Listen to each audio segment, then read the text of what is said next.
let's put these pieces together and think about what the apology formula should be. I'll start with a study. This is a study that was done with German eBay users. Here, 632 customers had posted some negative feedback.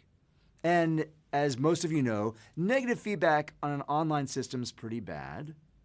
And these customers were contacted and asked to remove that negative feedback.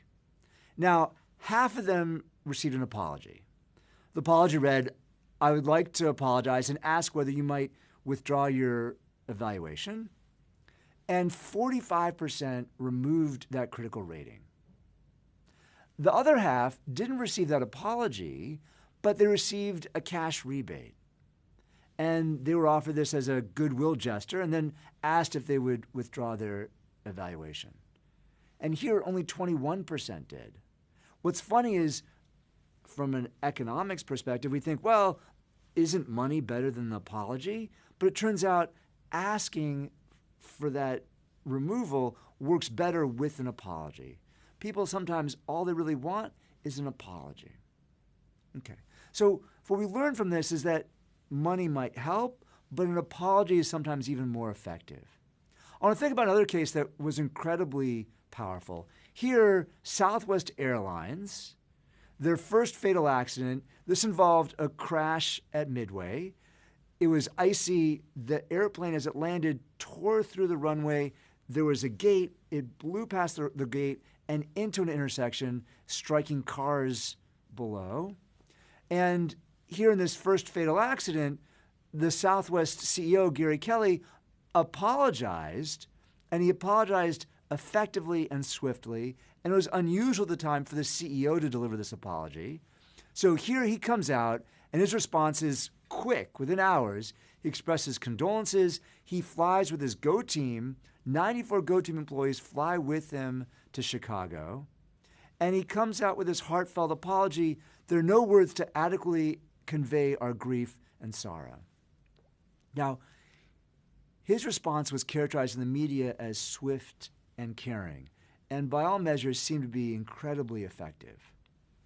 What I want to do is I want to think about the lesson here, that is, who apologizes matters. We talked before about the VW case. Here it's the CEO, the leader, that's apologizing, and speed matters. I mentioned before Kayleen Sosa. Now what I want to suggest is that here it was this ER nurse that first noticed the problem. And what happened with Kayleen Sosa, as she had this breathing tube that became dislodged, she ended up losing oxygen. And what the apology was able to do in this case was repair that relationship completely. Now, why? Because it was swift, it was complete, and what's really interesting about this case is that the apology plan was instituted at the institutional level. That is, the organization had made a commitment. They had a checklist of what people should do. If there's a failure, people should quickly apologize, be candid about the entire procedure failure, reach out, get to know the family, and that's what they did. And as they changed procedures, Ozzie Sosa actually came back and said, "I'm impressed by the changes," and they ended up making safety videos for the hospital. They never sued. They mediated a settlement with the Sosa family. So here's what a good apology can do. It can fundamentally change perceptions. Words matter, and as we saw with the eBay study, words are surprisingly effective, but then the deeds matter too. So like at Baptist Hospital, changing procedures. Now, here's what Baptist did. They had a full disclosure. They explained what happened. They immediately came to the family to deliver full accounting. They mediated a settlement that included free physical therapy for life. They created a video with the families. And when Ozzie Sosa, the father, came back to witness all the changes, he said, "I completely forgive the hospital." So what makes an apology effective? I want to distill 3 key ideas. The first is candor. So we want full disclosure. That's what Baptist did. It's the opposite of what VW did. We want a speedy apology. So Southwest quickly apologizes. Coca-Cola is sort of waiting for things to blow over. The second key idea is remorse.